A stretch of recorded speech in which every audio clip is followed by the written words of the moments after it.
yang kekal, karena Engkau Allah dari kekekalan kepada kekekalan. Bapa yang gak pernah meninggalkan kami, Bapa yang selalu ada untuk kami dalam suka duka kami. Engkau menyertai dalam perjalanan hidup kami. Tidak pernah sedetik pun Engkau meninggalkan kami. Sekalipun ada kalanya kami ditinggalkan seorang diri, tetapi Engkau tidak pernah meninggalkan kami. Bukti nyata penyertaan-Mu sempurna bagi kami, sehingga kami boleh ada sampai hari ini.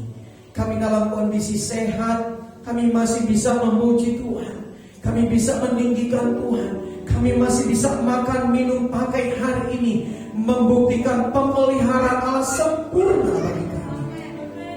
Kasih yang tanpa batasan itu Engkau curahkan kepada kami semua. Itu sebabnya dengan hidup yang kami miliki, kami mau taruh di altar-Mu yang kudus, menjadi korban persembahan yang hidup, yang berkenan dan menyenangkan hati Tuhan. Dan sore hari ini kami rindu kembali seorang Bapa yang memberikan nasihat kepada kami, seorang Bapa yang memberikan motivasi bagi kami, seorang Bapa yang memberikan penghiburan bagi kami, seorang Bapa yang memberikan didikan pengajaran untuk kami. Dan kami sebagai anak-anak-Mu, hati kami terbuka untuk ditabur oleh kebenaran firman. Berbicara bagi kami Tuhan, maka kami siap untuk menikmatinya. Di dalam nama Tuhan Yesus Kristus, semua yang percaya siap diberkati Tuhan. Sama-sama kita katakan tepuk tangan yang paling meriah untuk Tuhan Yesus. Lagi keras lagi tepuk tangannya. Haleluya, haleluya. Puji Tuhan. Silakan duduk Bapak Ibu Saudara. Shalom, shalom. Saya percaya bisa lebih keras dari ini saudara. Shalom. Sekali lagi katakan shalom. Membuktikan saudara antusias untuk mendengarkan kebenaran firman Tuhan. Ya, hari-hari ini firman Tuhan sedang digenap.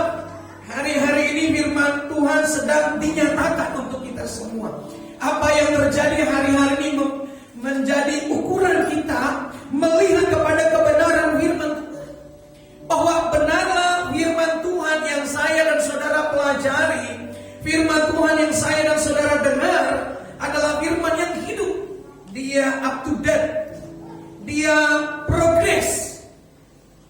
sebabnya kita bangga punya Yesus yang menuangkan setiap buah pemikirannya, menuangkan setiap isi hatinya dalam sebuah tulisan yang kita kenal dengan nama Alkitab. Kita bersyukur kepada Tuhan.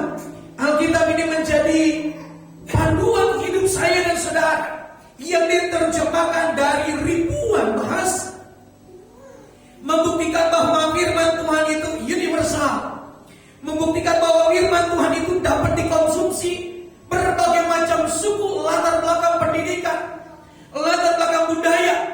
Tinjauannya begitu up to date, sehingga tidak ada alasan bagi dunia ini menolak firman Tuhan.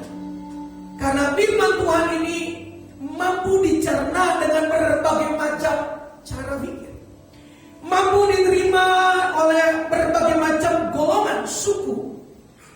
Begitu luar biasanya firman Tuhan yang saya dan saudara miliki.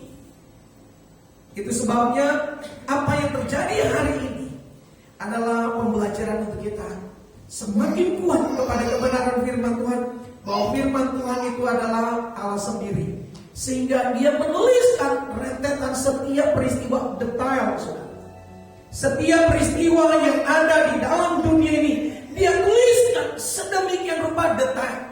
Dan tidak ada satu peristiwa di dalam dunia ini yang tidak dicatatkan di dalam firman Tuhan.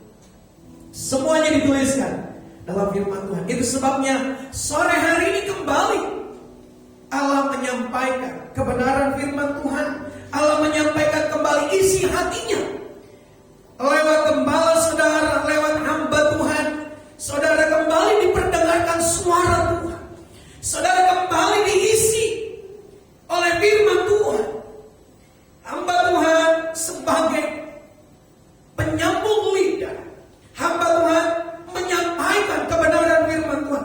Tidak hanya sekedar sebuah informasi, tetapi saya berdoa biar saya menyampaikan dalam impartasi ilahi, sehingga jemaat Tuhan baik yang ada di dalam ruangan ini, baik yang mengikuti virtual, saya mau sampaikan saudara mengalami terobosan di dalam roh saudara. Saudara mengalami terobosan di dalam spirit saudara. Saudara mengalami terobosan di dalam batin saudara. Ada gairah, ada passion. Supaya apa saudara? Firman Tuhan tidak hanya sekedar kita dengar, tapi mampu mengubah sikap hati, mampu mengubah perilaku, mampu mengubah cara pikir, mampu mengubah seluruh keberadaan hidup kita.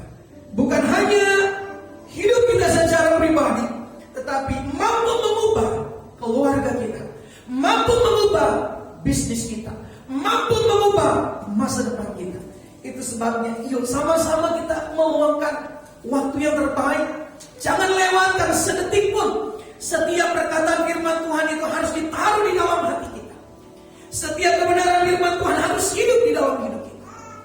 Jangan sia-siakan waktu yang ada, saudara. Jangan sia-siakan waktu yang Tuhan berikan buat kita semua.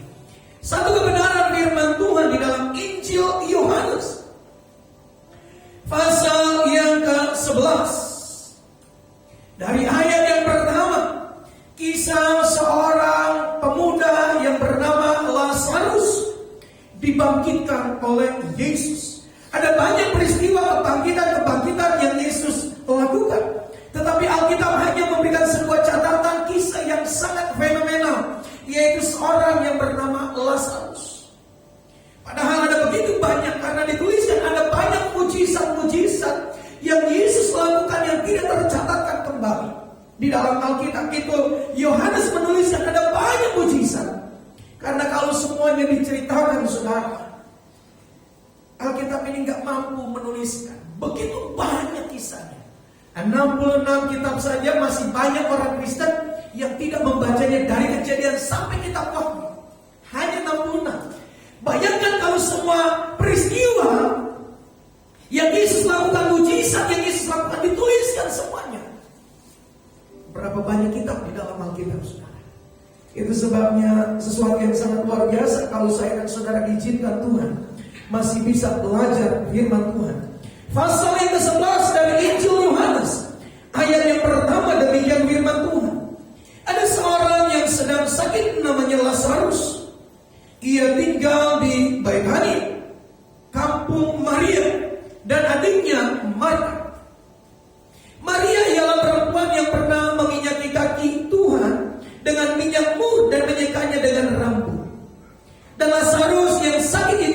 saudaranya.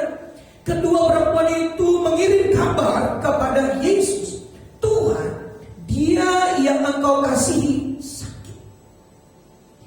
Ketika Yesus mendengar kabar itu, ia berkata, penyakit itu tidak akan membawa kematian, tetapi akan menyatakan kemuliaan Tuhan. Garis bawahi, penyakit itu tidak akan membawa kematian, tetapi akan menyatakan kemuliaan Tuhan.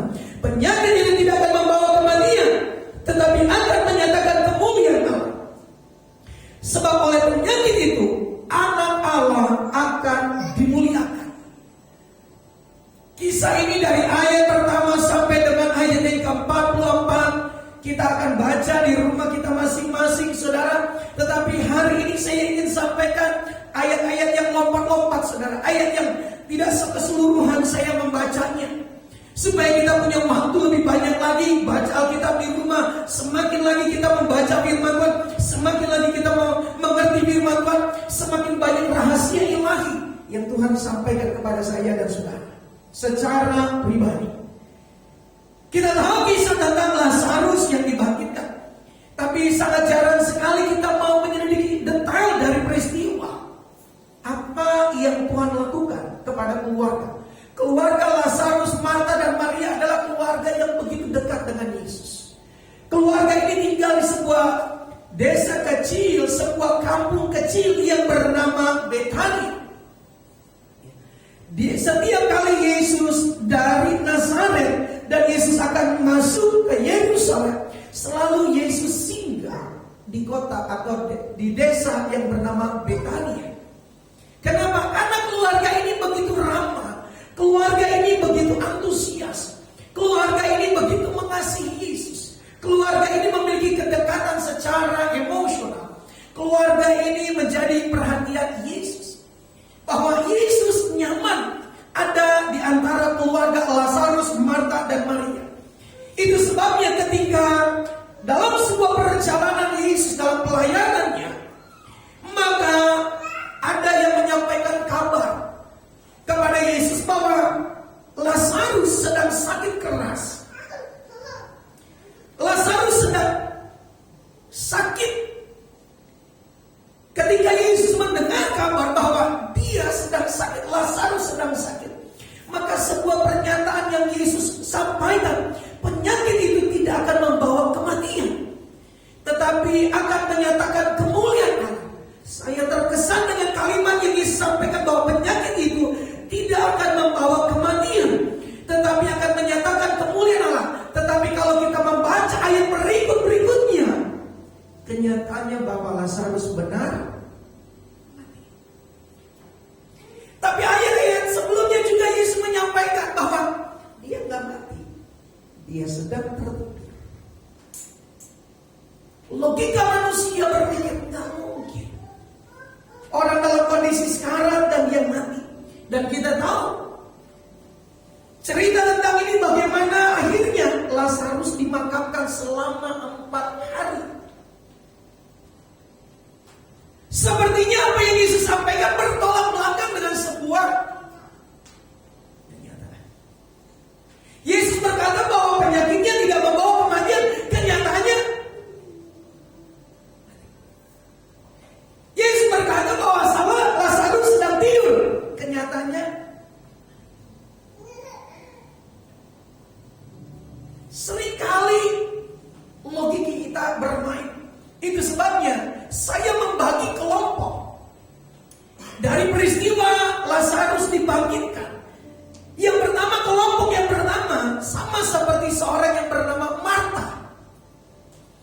Ini mewakili kekristenan seorang yang bernama Marta. Marta satu pribadi yang benar-benar saya mau katakan dia memiliki hospitality yang keren. Seorang pelayan yang luar biasa. Dia seorang pelayan yang sangat cekatan. Dia seorang pelayan yang mendedikasikan, yang mau melakukan yang terbaik untuk Tuhan menurut ukurannya. Setiap kali Yesus masuk ke Betania, mampir di rumahnya, Marta melakukan yang terbaik. Dia menyediakan makanan, dia menyediakan segala apa yang menjadi kebutuhan Yesus, dia sampaikan, dia berikan. Kalau ada hamba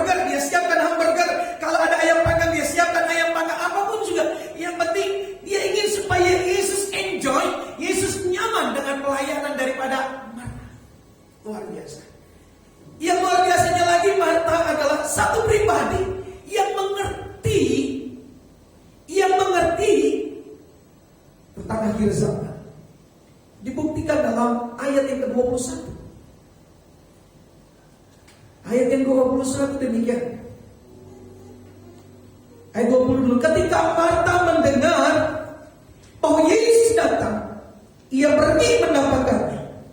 Tetapi Maria tinggal di rumah. Maka kata Marta kepada Yesus, Tuhan, sekiranya Engkau ada di sini, saudaraku pasti tidak mati. Sebuah pernyataan yang sangat luar biasa. Marta menyampaikan ada dasar. Karena dia pernah melihat Yesus melakukan banyak tanda-tanda ajaib. Jadi keyakinan daripada Marta adalah benar, dia punya dasar dari sebuah kisah. Dia pernah mendengar bagaimana Yesus membangkitkan. Artinya dia tahu persis Yesus pribadi yang luar biasa.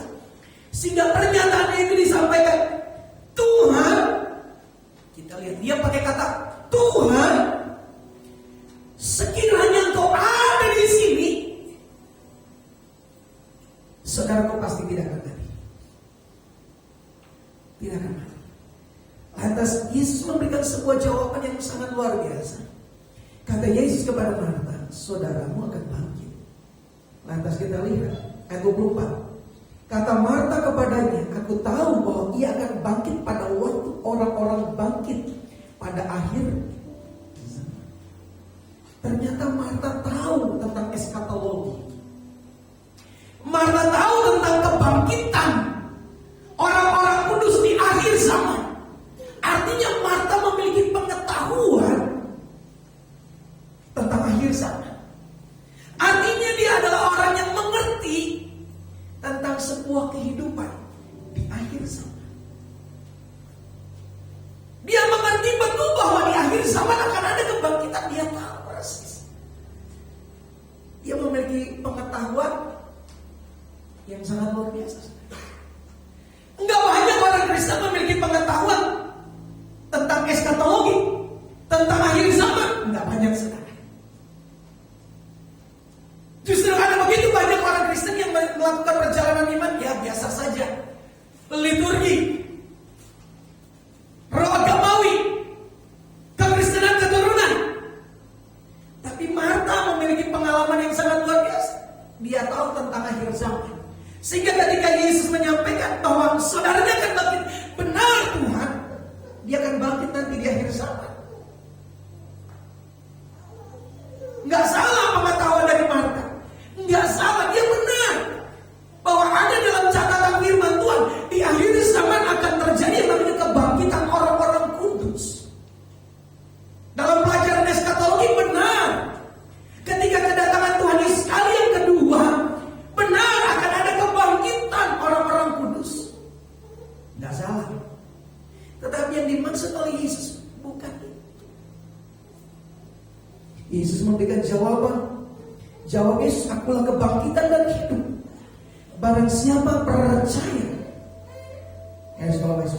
barang siapa percaya kepadaku, ia akan hidup walaupun ia sudah mati. Dan setiap orang yang hidup dan yang percaya kepadaku tidak akan mati selama-lamanya. Percayakah engkau akan hal ini? Marta menjawab, benar Tuhan. Ya Tuhan, aku percaya bahwa Allah Mesias, Anak Allah, Dia yang akan datang ke dalam dunia. Sekali lagi, Marta kenal baik siapa Yesus, bahwa Dia akan datang kembali ke dalam dunia, kedatangan kedua. Dengan kata lain, Marta memiliki sebuah pengetahuan tentang akhir zaman yang excellent. Dari sekian banyak murid-murid yang mengikuti Yesus, Marta adalah termasuk golongan yang smart. Marta memiliki wawasan pengetahuan luar biasa. Kagum dengan Marta. Dia tahu akhir zaman. Tetapi sekali lagi, ternyata apa yang dia ketahui tidak cukup membangkitkan iman. Karena yang dia tahu hanya memenuhi kebutuhan pengetahuan. Firman yang pernah dia dengar hanya sebatas logika. Firman yang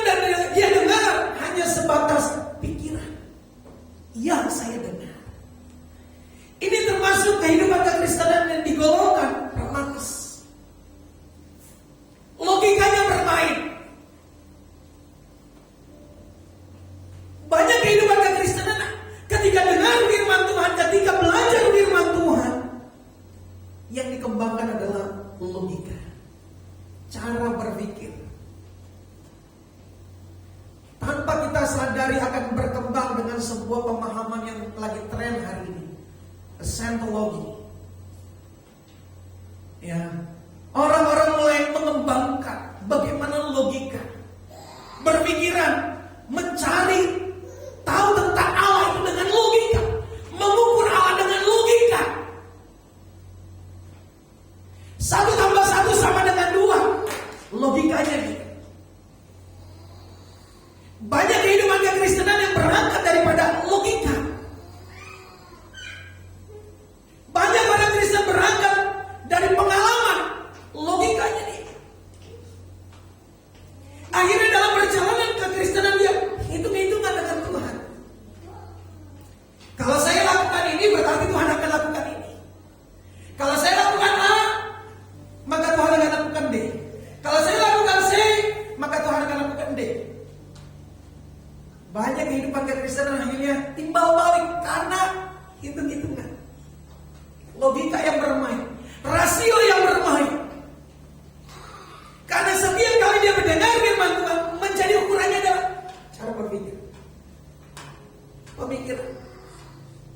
Dan banyak hari-hari di tengah kesulitan, yang lebih dominasi adalah cara berpikir.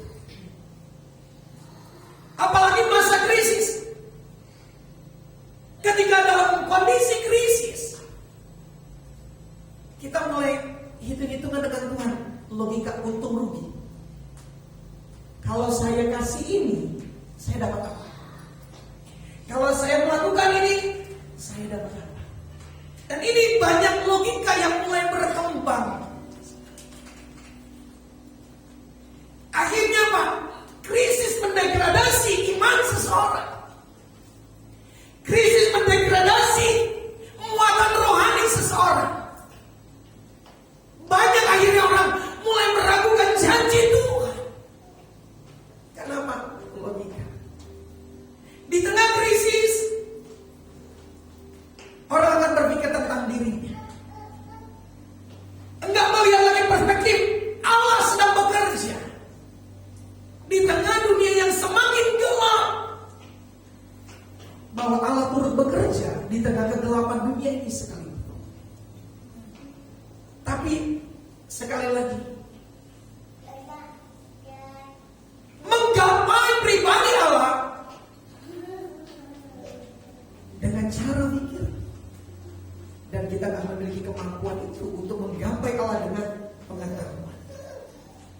Dan seringkali ini menjadi kehidupan kekristenan yang tidak mengalami pertumbuhan. Akhirnya kita tahu perilaku dari seorang Marta, persungutan, komplain. Kekristenan yang berjalan dalam logika, endingnya saudara, persungutan, penyesalan. Endingnya kekristenan yang berjalan dengan logika, kecewa.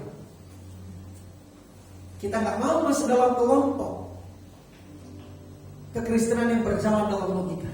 Maka kelompok yang kedua, yaitu seorang yang bernama Maria. Ayat yang ke 32.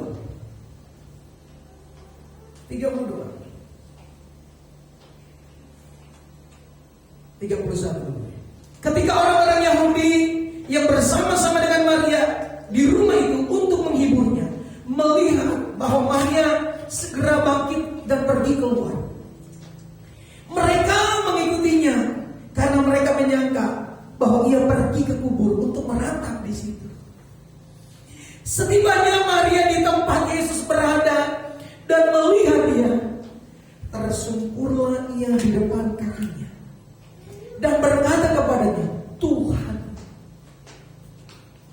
Engkau ada di sini. Sekiranya Engkau ada di sini, saudaraku pasti tidak mati. Kalimatnya sama dengan yang diungkapkan oleh Marta. Memang adik kakak, cara berpikirnya akhirnya nggak jauh beda, saudara. Tuhan, sekiranya Engkau ada di sini, saudaraku pasti tidak mati.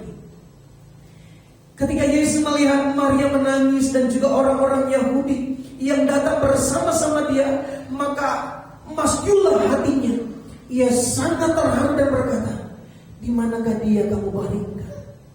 Maka kalimatnya, Alkitab memberi catatan hanya beberapa kali saja Yesus menangis. Salah satunya saudara ayat 35, maka menangislah Yesus. Kelompok yang kedua, seorang yang bernama Marta. Dia melankoli sekali, saudara. Dia orang yang menyentuh dengan hati. Kalau zaman sekarang ngetrennya apa, saudara? Baper, melo banget. Dia baperan. Tapi dia mampu menyentuh perasaan Yesus sampai akhirnya Yesus pun karena ada kedekatan emosional. Akhirnya Yesus melihat, tergugah hatinya, menangis Yesus. Catatan Alkitab hanya beberapa kali saja Yesus menangis. Salah satunya adalah ketika dia berjumpa dengan seorang yang bernama Maria, menangis Yesus. Ngelihat bagaimana sikap dari seorang Maria, dia tersungkur di kaki Yesus, lantas dia menangis. Maka sentuhan emosional menggugah hati Yesus. Maka Yesus melihat, di mana saudaramu dibaringkan? Sampai orang-orang banyak itu memberikan sebuah penilaian, lihat betapa kasihnya kepada. Wow, luar biasa. Maria mampu menggugah hati Yesus sampai dia menangis. Dan begitu luar biasanya Yesus tergugah ketika dia tersungkur dan dia menangis. Kelompok kedua, inilah cara hidup kekristenan yang lebih dikembangkan dengan yang namanya sentuhan emosional, hanya dibawa kepada sebuah perasaan. Karena kalimatnya sama, Tuhan sekiranya Engkau ada di sini, saudaraku pasti tidak mati. Suka perasaan. Berjalan biasanya orang perasaan ini jalannya mood. Karena bawa perasaan. Dan ini biasanya nggak stabil. Biasanya orang yang berjalan dengan perasaan jarang konsisten. Orang yang membawa perasaan seringkali gampang terpengaruh dengan situasi keadaan di sekitarnya. Terlalu sensitif, akhirnya sulit membedakan sebuah kebenaran yang berdasarkan iman yang murni ataukah terbangun dari suasana. Dan banyak kehidupan kekristenan dalam sebuah tatanan ibadah terbangun dari suasana. Pujian, penyembahan, musiknya. Waduh kalau musiknya enak, WL-nya enak, singersnya enak, nyembahnya enak, kita katakan itu hadirat Tuhan begitu kuat kencangnya. Tapi ketika satu kali saudara dan saya disendirikan dalam sebuah kesendirian di sebuah kamar, masih mampukah kita bisa merasakan hadirat Tuhan yang sama, yang kuat? Tak kala saya dan saudara ada di sebuah gereja, dengan ketika saudara ada di rumah saudara, di balik pintu kamarmu, engkau menangis, engkau berdoa, engkau berkata, God present, Tuhan hadir. Kita akan mampu berdoa berjam-jam. Tak kala ada pujian penyembahan di gereja, terdorong oleh suasana hadirat Allah, akhirnya kita berkata, wah, kita merasakan begitu excited. Tapi ketika saya dan saudara kembali ke rumah masing-masing, ada begitu banyak tantangan, ada begitu banyak pergumulan. Apakah kita masih memegang janji Tuhan, konsisten terhadap janji? Karena pernyataan yang sama, apa yang disampaikan oleh Marta, disampaikan juga oleh Maria. Maria menyampaikan hal yang sama, dikatakan, Tuhan sekiranya Engkau ada di sini, saudaraku pasti tidak mati. Yesus menyampaikan. Kembali, Yesus berkata begini.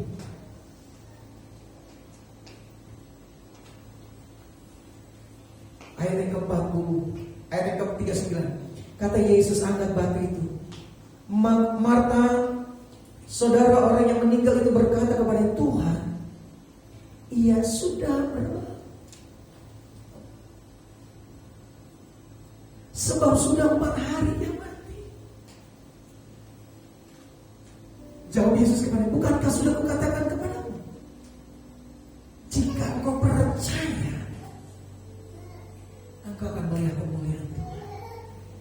Jika engkau percaya, engkau akan melihat kemuliaan Tuhan.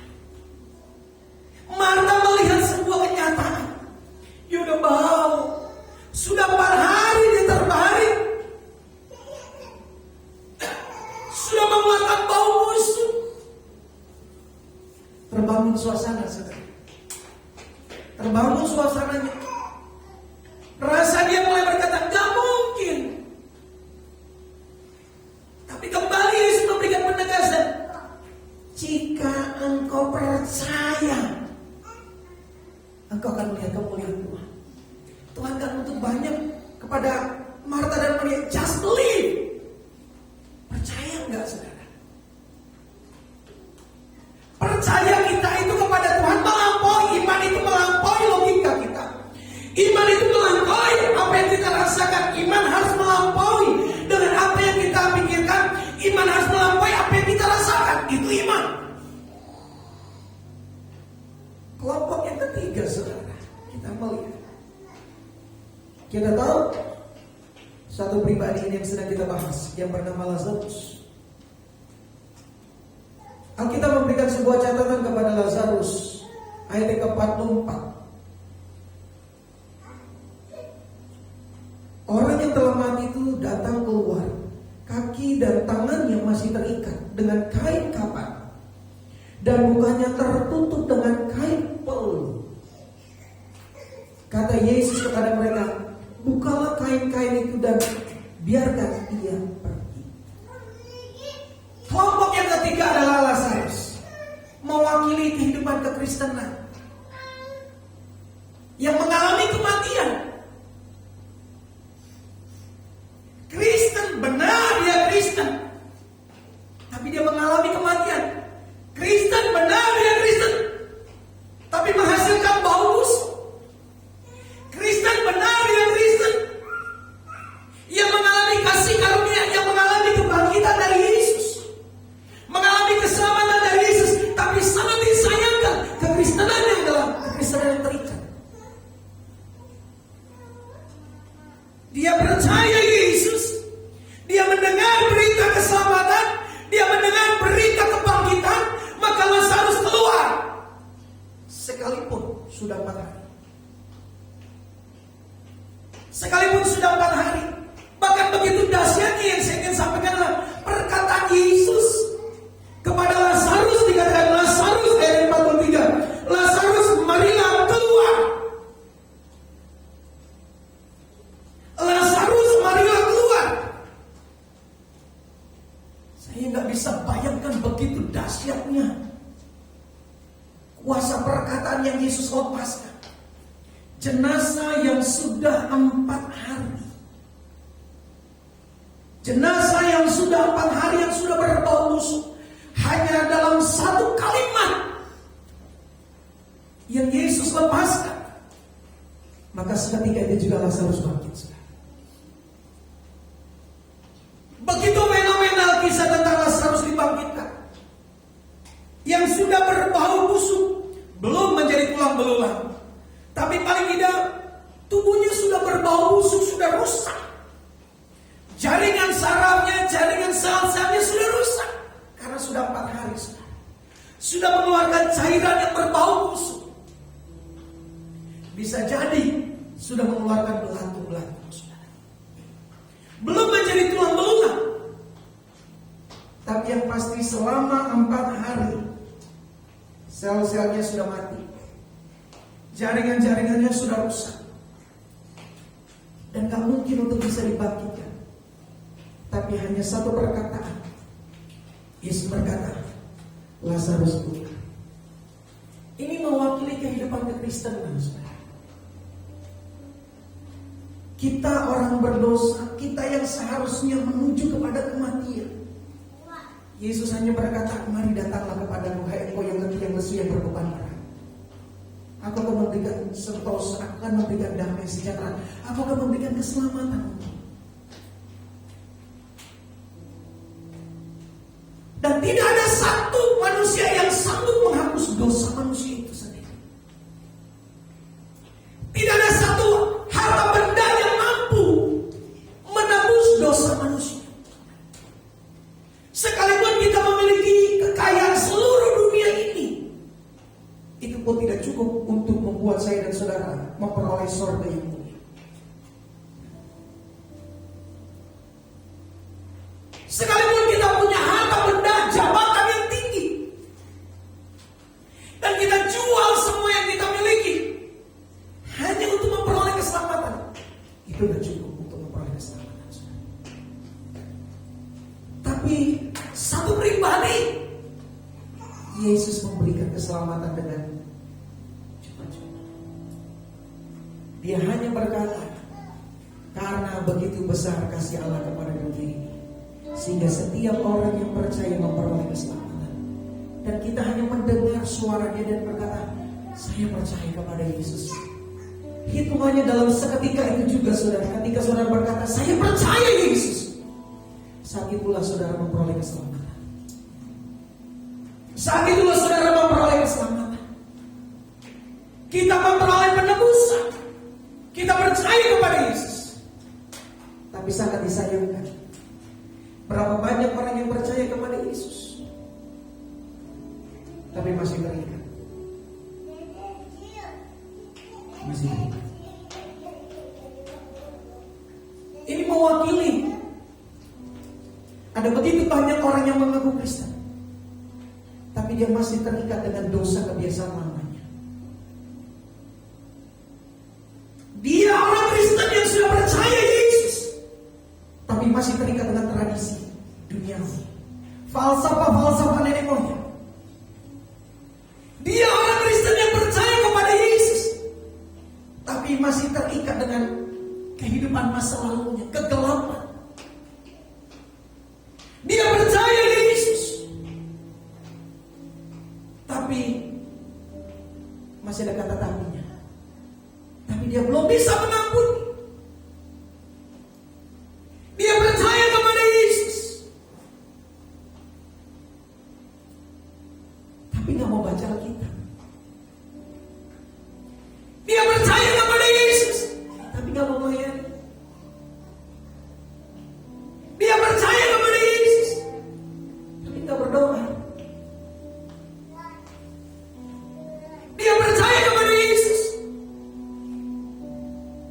tapi masih terikat. Kemalasan, kecewa, pahit, marah, dendam, kesombongan, ketidaktaanan, masih terikat. Kelompok yang berikut yang gak diketahui siapa dia, tapi kelompok ini adalah kelompok yang sangat luar biasa. Dikatakan begini, ayat yang ke-41. Kata, maka mereka mengangkat batu.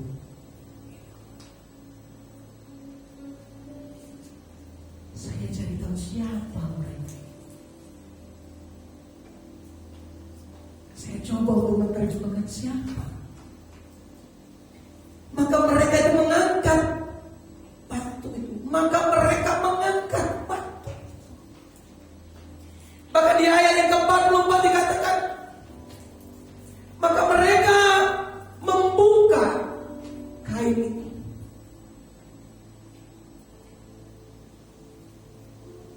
Kalimat yang sangat luar biasa, supaya mereka percaya. Kata Yesus kepada mereka, bukalah kain-kain itu dan biarkan ia pergi. Kalau ayat 41, mereka membuka, mengangkat. Saya berdoa dan saya berharap kita masuk dalam kelompok orang banyak. Kita masuk dalam kelompok mereka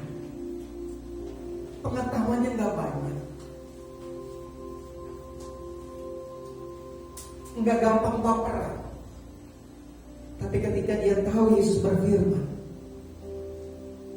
dan ketika Yesus berkata,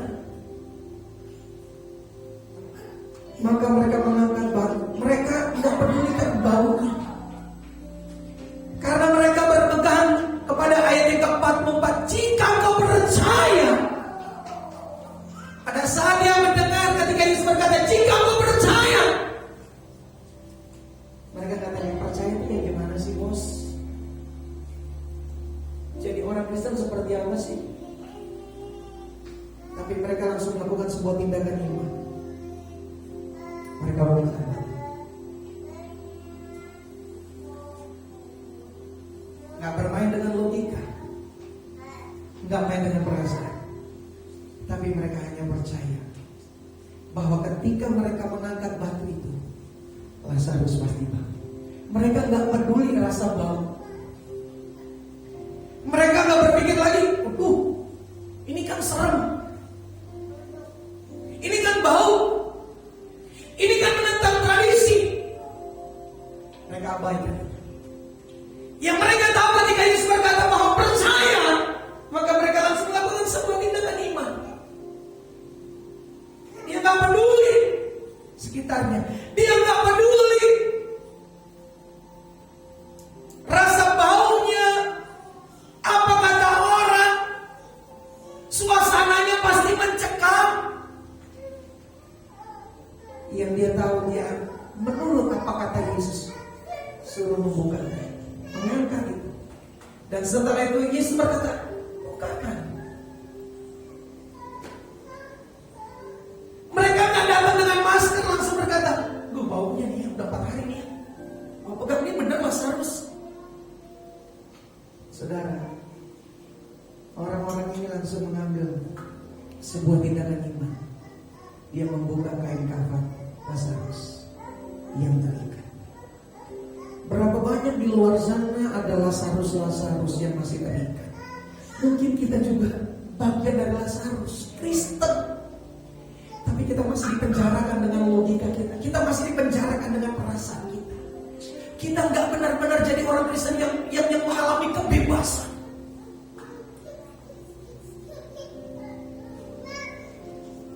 Kita masih orang Kristen yang terikat dengan logika. Kita menjadi orang Kristen yang masih terikat dengan perasaan. Kita orang Kristen yang masih terikat dengan kecewa. Kita menjadi orang Kristen yang terikat dalam sebuah kematian, nggak menghasilkan buah. Kita menjadi orang Kristen yang belum disenangi hati Tuhan. Kita jadi orang Kristen yang belum bisa menyukakan sesama kita menjadi berkat. Kita jadi orang Kristen yang masih terikat dengan tradisi, kebiasaan. Kita belajar kepada orang banyak. Mereka gak banyak tahu tentang Yesus, tapi sekali Yesus berkata, mereka lakukan. Mereka gak berjalan dengan logika, tapi mereka berjalan dalam kepatuhan. Mereka berjalan dalam keyakinan iman. Apa yang Yesus katakan itu pasti jadi. Dan mereka melakukannya, saudara. Dan apa yang terjadi ketika mereka melakukannya? Tidak ada satu luka pun kebusukan di dalam tubuh Lazarus. Mereka gak langsung bilang begini, aduh sudah 4 hari ini bau, aduh sudah 4 hari ini akan melekat. Tapi dengan keyakinan iman mereka membukakan kain kafan itu. Tutup mukanya pun dibukakan. Mereka datang tawar-menawar. Alkitab tidak mencatatkan siapa mereka, nama besar. Tapi yang saya tahu, nama mereka juga tercatat di hati Tuhan. Mungkin orang tidak melihat perbuatan baik saya dan saudara, tapi lakukan yang terbaik untuk Tuhan. Lakukan apa yang bisa kita lakukan untuk menyenangkan hati Tuhan. Jangan pernah menunda untuk menyenangkan supaya tidak ada penundaan dalam hidup. Tapi engkau akan mengalami setiap penggenapan janji Tuhan. Yang Tuhan mau dari hidup saya dan saudara. Percaya. Percaya yang saya dan saudara miliki harus melampaui logika.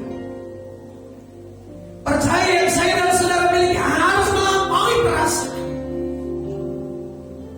Percaya yang saya dan saudara miliki harus melampaui dari segala keterikatan. Bebas. Tidak ada intimidasi. Tidak ada lagi kecewa, tidak ada lagi marah, tidak ada lagi dendam, tidak ada lagi sakit hati. Betul-betul, I am free.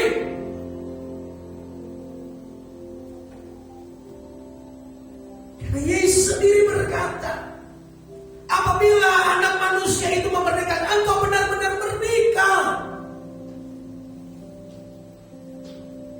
Kalau hidupmu dimerdekakan oleh Tuhan, maka akan ada terobosan dalam rumah tanggamu, dalam bisnismu, dalam karirmu, dalam pendidikan. Di tengah masa-masa yang sukar hari-hari ini, di tengah krisis, saya mau sampaikan, dari gelap terbit surya kebenaran. Karena Dia sang berterobos memberikan terobosan. Dia yang memanggil kita dari kegelapan dan berkata, mari datanglah kepadaku, hai engkau yang letih, yang lesu, yang berbeban berat. Maka ada surya kebenaran yang membawa engkau dari mujizat kepada mujizat, dari berkat kepada berkat. Kehidupan yang dipenuhi dengan kemuliaan Tuhan. Itulah target saya dan saudara yang Tuhan berikan. Kita bukan menjadi Kristen yang flat biasa-biasa, tapi kita akan menjadi orang Kristen yang memberikan sebuah terobosan agar dunia percaya bahwa Yesus hidup di dalamku dan hidup di dalamku. Dan Tuhan akan membawa perubahan dalam rumah tangga, dalam bisnismu, dalam financial, ekonomi. Just believe. Kalau melihat di tengah kesukaran hari ini, justru kesempatan saudara dan saya menikmati penggenapan janji Tuhan. Kegoncangan terjadi di sana sini. Yang Tuhan mau hari ini, percaya dan lakukan tindakan iman. Lampaui dengan jauh dari pikiranmu. Iman itu harus melampaui pikiran. Iman itu harus melampaui dari sekedar sebuah perasaan. Iman itu harus melampaui dari segala keterikatan. Dan saya dan saudara akan mengalami yang Yesus katakan. Aku akan menyatakan kemuliaan. Jika engkau percaya, engkau akan melihat kemuliaan Tuhan. Jika engkau percaya, engkau akan melihat kemuliaan Tuhan. Jika engkau percaya, engkau akan melihat kemuliaan Tuhan. Jika engkau percaya, engkau akan melihat kemuliaan Tuhan. Jika kita percaya, maka kemuliaan Tuhan dinyatakan atas hidupmu, dalam rumah tanggamu, dalam bisnismu, dalam karirmu, dalam pendidikanmu, dalam seluruh aspek hidupmu. Jika engkau percaya, kemuliaan Tuhan dinyatakan dalam hidupmu, maka engkau akan lihat sebuah terobosan yang akan Tuhan lakukan di dalam hidup. Tuhan Yesus memberkati kita. Tundukkan kepala saudara. Haleluya, haleluya. Mari kita melangkah dengan iman. Iman yang baru. Bukan iman yang dibatasi dengan logika. Bukan iman yang dibatasi dengan perasaan. Bukan iman yang diikat dengan tradisi dan kebiasaan-kebiasaan masa lalu. Tapi iman yang mengalami terobosan. Iman yang mengalami kebebasan. Biarkan mata Tuhan tertuju kepada saya dan saudara. Hanya iman yang menarik simpatik sorga. Iman itu menarik simpatik sorga. Untuk Tuhan melakukan perkara-perkara yang ajaib. Untuk menggerakkan Yesus, hanya satu kata, iman. Saya jemput di tempat berdiri bersama-sama. Sebelum saya serahkan kepada Ibu Kepala, mari saudara, kedapkan kedua tangan. Saya berdoa, saya berharap saudara mengalami terobosan iman. Saudara mengalami terobosan iman. Hari-hari ini iman yang mampu mengalahkan kondisi dunia. Hari-hari ini hanya iman yang mampu memberikan perubahan. Hanya iman kepada Yesus. Kegelapan akan sirna ketika kau berkata, saya percaya maka kegelapan akan sirna. Saya percaya maka kematian akan hilang. Saya percaya maka akan ada terobosan. Saya percaya maka kemuliaan dinyatakan. Saya percaya karena hari-hari ini Tuhan menyatakan kebesaran kuasa kemuliaan. I believe you, Lord. We believe you, Lord. I believe. Kami percaya. Kami percaya. Mari sembah.